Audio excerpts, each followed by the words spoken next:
Seguramente ustedes verán con asombro que alguien de un sindicato de chofer de taxi esté hablando acá sobre el medio de comunicación y en la Defensoría del Público. Pero en realidad mi historia juvenil tiene que ver mucho con la radio. Allá cuando tenía 15 años, un viejo walkie-talkie desarmado me hacía escuchar que había gente que hablaba del otro lado y que yo no lo podía escuchar en ningún otro tipo de artefactos, y me empecé a dar cuenta que había gente que hablaba de otras cosas que yo no conocía.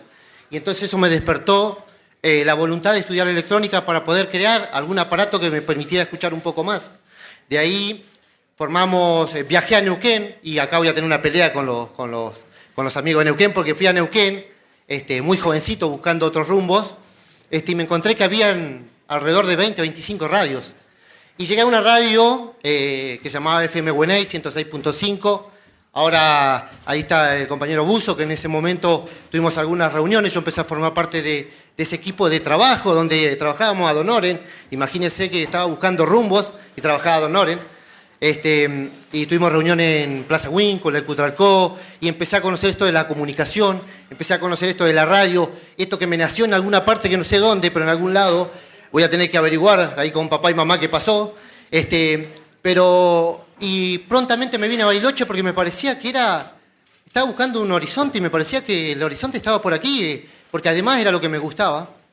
Llegué a Bariloche y con una vieja antena, con unas mediciones que yo había aprendido en electrónica, sacaba la medida de los dipolos, un viejo equipo transmisor de 0,3 vatios, de 3 vatios, pero que en realidad transmitía con 0,3 vatios, donada por la pastoral de Plaza Winkle. Comenzamos con una radio que se llamó FM del Parque en el 98.3. La frecuencia no fue elegida al azar, sino que en el 98.1 estaba FM del Barrio y la 98.5 estaba FM Estrella del Frutillar, y nosotros osadamente con Santini elegimos el lugar porque nos parecía que era donde menos íbamos a molestar. Bueno, todo esto, después con el tiempo, esto empezó a crecer. Bariloche empezó a crecer la radio, empezaron a crecer la comunicación. Yo también empecé a crecer, empecé a tener familia, y entonces esto que en la juventud me llevaba a las 24 horas del día ya pasó a un segundo plano. Y de esa radio nacieron por lo menos 3 radios más. A mí me alegra muchísimo que de ese proyecto que tuvimos con algunos vecinos de un barrio carenciado del Alto, hayan hoy importantes periodistas que están en medios, en televisión, en radios, inclusive fuera de la ciudad de Bariloche.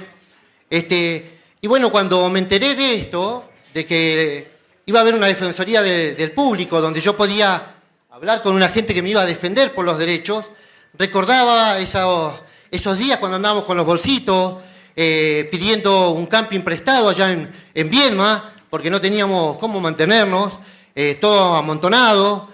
Siempre recuerdo que el mejor locutor, digo yo siempre, porque nos consiguió el camping gratis, frazada, a los vecinos sal, y pudimos estar y pudimos llevar nuestro reclamo a Viedma en ese momento. Y desde el Estado no nos defendieron. Al contrario, nosotros 15 días después sufrimos la decomisación de todos nuestros equipos, que hasta el día de hoy nunca fueron recuperados, y algunos de ellos, como en mi caso, nunca más volvimos a tener una radio, o nunca más pudimos transmitir lo que los vecinos querían decir. Pero bueno, me pareció, cuando me invitó Tatiana para que estaba sucediendo esto, me pareció que era la primera vez que iba a tener la posibilidad de transmitirle a las mismas personas que en algún momento estuvieron con el mismo problema que yo, de que en realidad conseguimos una herramienta. No seamos tan tontos y necios, no nos peleemos. Existe un hospital público y existen clínicas privadas. Existen colegios públicos y existen colegios privados. Y me parece que la radio pública, la radio del vecino común, de la comunidad indígena, de los compañeros no videntes, van a poder convivir con los medios de comunicación que hacen un negocio de eso. Por eso me parece que la diferencia está, una cosa es el derecho humano, que es comunicar, y otra es lo que algunos medios pretenden, que es que le defiendan sus intereses económicos. Son dos cosas totalmente distintas. Muchísimas gracias, y vuelvo a repetir, defendamos la herramienta.